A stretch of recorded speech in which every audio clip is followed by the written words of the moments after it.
Welcome to Spooky Interviews from Spooky Ventures. This is the 11th edition, and the subject of the interview this time is Neal Gibbons of Graveside Paranormal. You do a lot of paranormal investigations, many of which are public events with Graveside Paranormal. Can you tell the viewers about that?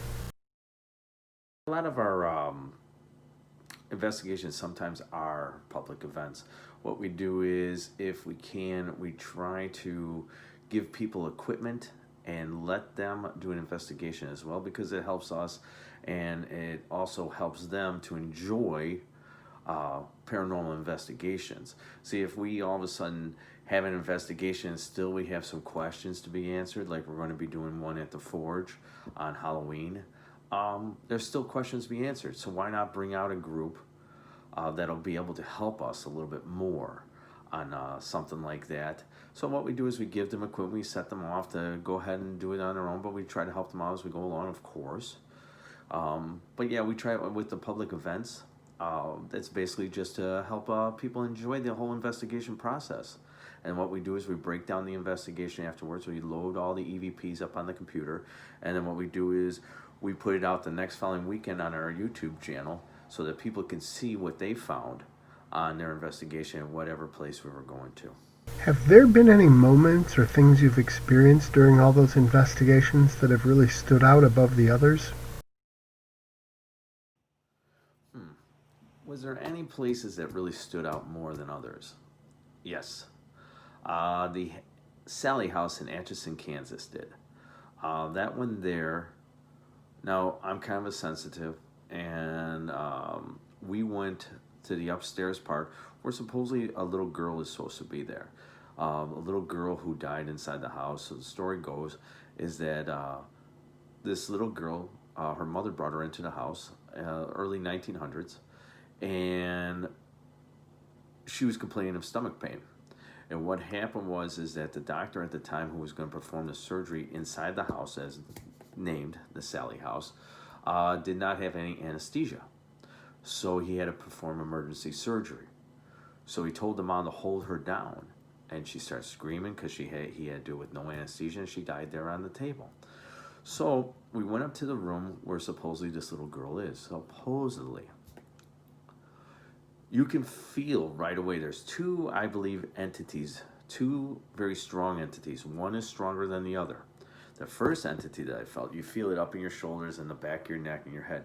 It's like a presence coming down upon you. And I definitely felt that.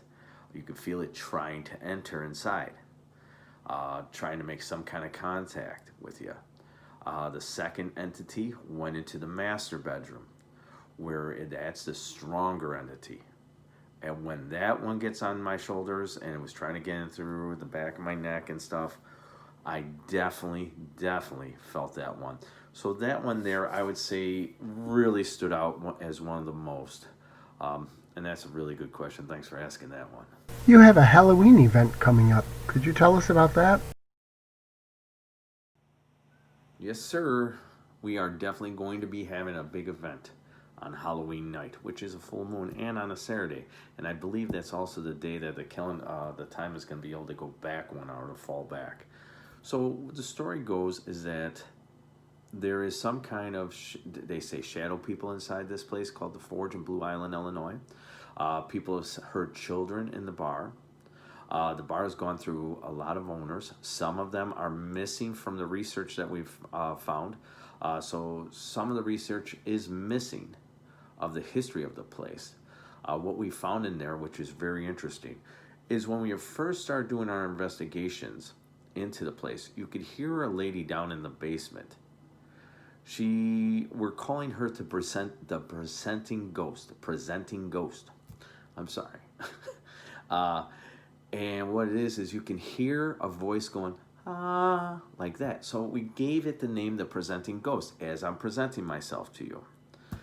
We caught this 3 times on our audio on the main floor. We heard it for our own ears when we were down in the basement. We were not able to catch it on any audio, but we did catch it 3 times on the main floor.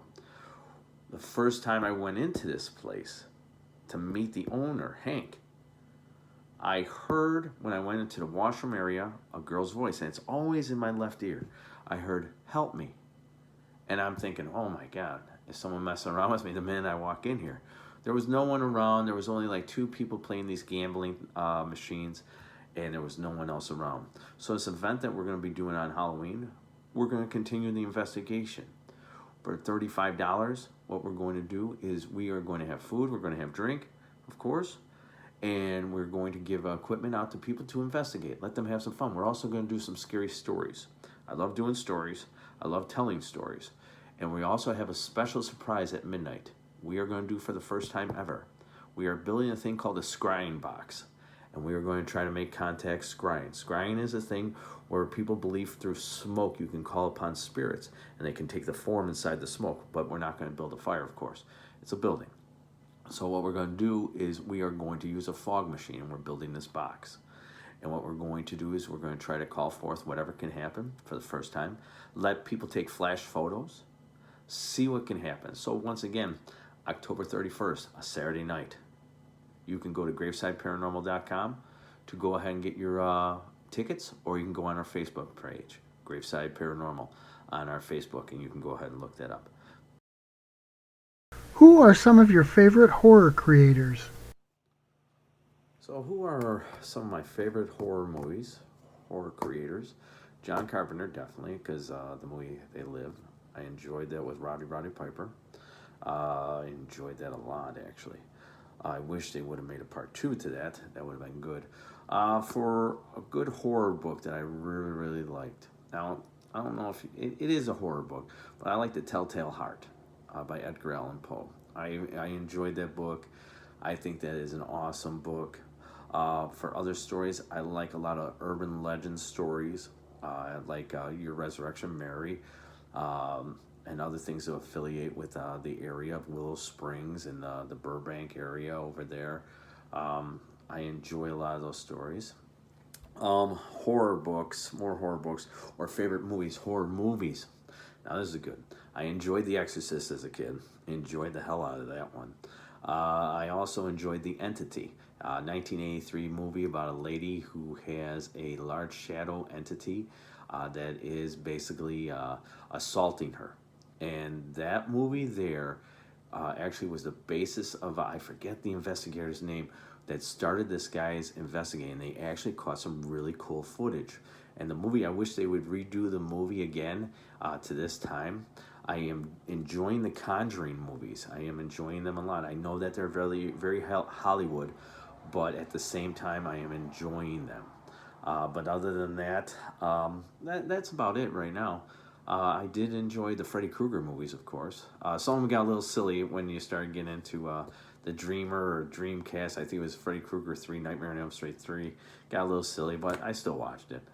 But other than that, that's about it. Good questions. We cannot live by spooky alone. What other things captivate your interest? What are my other interests other than the paranormal? Well, actually, I have a lot of different interests. This is just one of my interests. One of my other interests is I collect a lot of Batman, Superman figures and comic books. I've always been a Batman guy since I was a little kid. I try to come across some very good collectibles. I have a whole basement full of them, and they're really cool. The other things is I like to go work out. It helps with the mind. They relieve stress. I enjoy doing that. I like going for walks. I like going for walks. But other than that, and I enjoy a lot of time with my family, my wife and my son and my daughter. And I think that's very important, especially in this day and age, that people spend a lot of time with their families. I think that's really important. Good question. What else would you like the viewers to know about that we haven't touched on in this interview? So, who would I like to have a dinner with? 3 people living or dead. Dead. Who I would like to have sit down dinner with, and what kind of meal? Well, first off, I would like to have Adam West, William Shatner, and Bruce Lee, actually. The kind of dinner I think would be really, really good for everybody, since I do live in the Chicagoland area, is some good old-fashioned Beggar's deep dish pizza. Sit down, share a couple beers, and just shoot the poop and just talk and enjoy the conversations. I would love to talk to Adam West, William Shatner, of course. That would be a great conversation. And of course, Bruce Lee, because I really enjoyed a lot of his theories on things. It's very nice. That's an excellent question. I enjoyed it. I hope I helped out on that question. Is there anything you'd like to add? I'd like to say thank you for doing this, putting out this video for me. This is really cool of you. I enjoy being on your show today. I enjoy the questions. Your questions are very good. And I hope I answered them the best way I could. Once again, Gary, thank you very much for having me on. Spooky Ventures is the home for spooky content and spooky merchandise on the web. Check it out today at spookyventures.com. And remember, always keep it spooky.